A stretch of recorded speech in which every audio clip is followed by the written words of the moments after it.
Oh no, they woke up. Shh, quiet.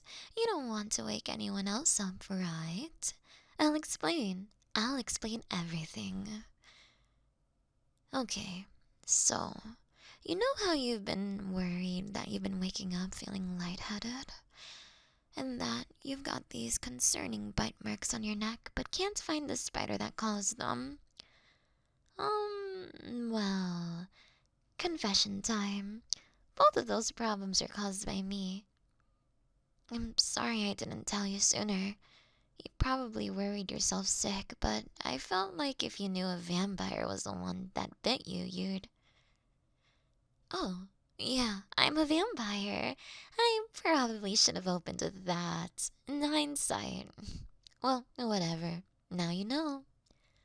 I'm getting to that. Yes, I have been sucking your blood every night. Because, well, there's a complicated answer. Let me start from the beginning. I only became a vampire last year, and for a while I hated it. Oh, the nightlife, the coffin thing, not being able to go underwater, and all of that stuff I could live with. I adjusted to the new schedule pretty quickly, and I never really liked garlic anyways. But drinking blood, that was the hard part. That was the thing that really made me hate my transformation. Not because it was unethical. I barely took enough for people to feel it most of the time. No, no, the reason was a taste. I tried drinking blood from so many people, and each time it just filled my mouth with this horrible, bitter sensation. But I had to do it to survive. So I suffered through the victim, and I suffered through victim after victim, hoping one day to rid myself of this curse. Then I came across you, my latest and most interesting victim. When I fed on you, I thought it would be fairly standard like all the others, drinking not for pleasure, purely for sustenance. But something was different.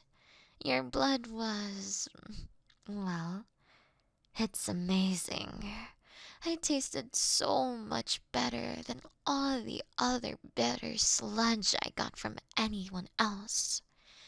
I don't know what it was, but the first time I drank from you, for the first time since my transformation, I wanted to keep drinking. So I did. I followed you home that night, and ever since, I visited your house every night to feed on the only blood that I can stomach, the only blood I ever want to drink again. I would turn into a bat and squeeze through the window, or pick a lock, do whatever I had to, but it was only for your blood.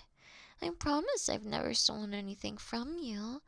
All I do is sneak into your room, have my meal, and then leave.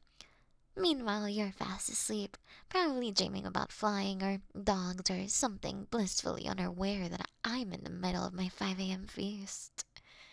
You get to have a full good night's sleep, and I get to have an enjoyable meal. It's a win-win. Yes, I do break into your room every night. I think I said that. How else do you expect me to get your blood? Fill a thermos with it and take it home to have it later? That would kill you. This is the most efficient way possible for both of us. That's a good thought. But no, I've tried other people with the same blood type as you, and it wasn't the same. It's something about you. Your blood, specifically, for whatever reason, is delicious to me.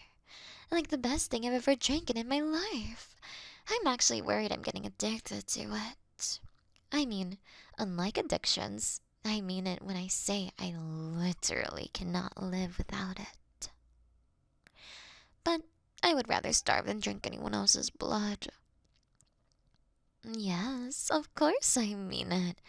I'd perish of starvation long before I considered that unbearable bitterness again. Yours is the only blood I ever want to drink from now on. You should consider yourself privileged.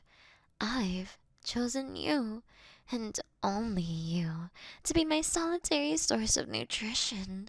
I have literally told you that I would rather perish than drink anyone else's blood but yours. If that doesn't make you feel at least a little bit special, I don't know what will. I'll only drink what I need to, nothing more. I won't drink enough to cause any permanent. And if I accidentally drink too much, I'll wake you up so you can get yourself medical attention. I promise. You have my word. So, what do you say?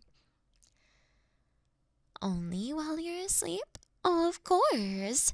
I wouldn't have it any other way, you know. You'll be peacefully in the land of slumber, and I'll be enjoying a nice meal. Thank you for agreeing to help me. It's awfully kind of you.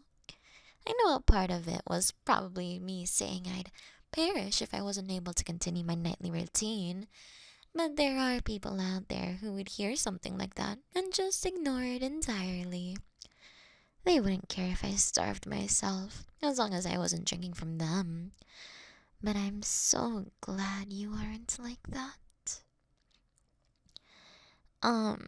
Hey, do you think you'll be getting back to sleep anytime soon? I only just came in, so I'm still pretty hungry. You don't have to worry. I'll make sure you're asleep before even trying. I'm patient. Good night, my darling. Thank you again for your unwavering cooperation. Have a wonderful sleep, and maybe when you wake up, there'll be a nice breakfast waiting for you. I'm not exactly a morning person. I literally can't be. But I'll make it for you when I'm done here, and you can microwave it when you wake up. It'll be my little way of saying thanks. And heck, maybe tomorrow night I can come over a little earlier than usual, and we can get to know each other a little better. Until then, sweet dreams.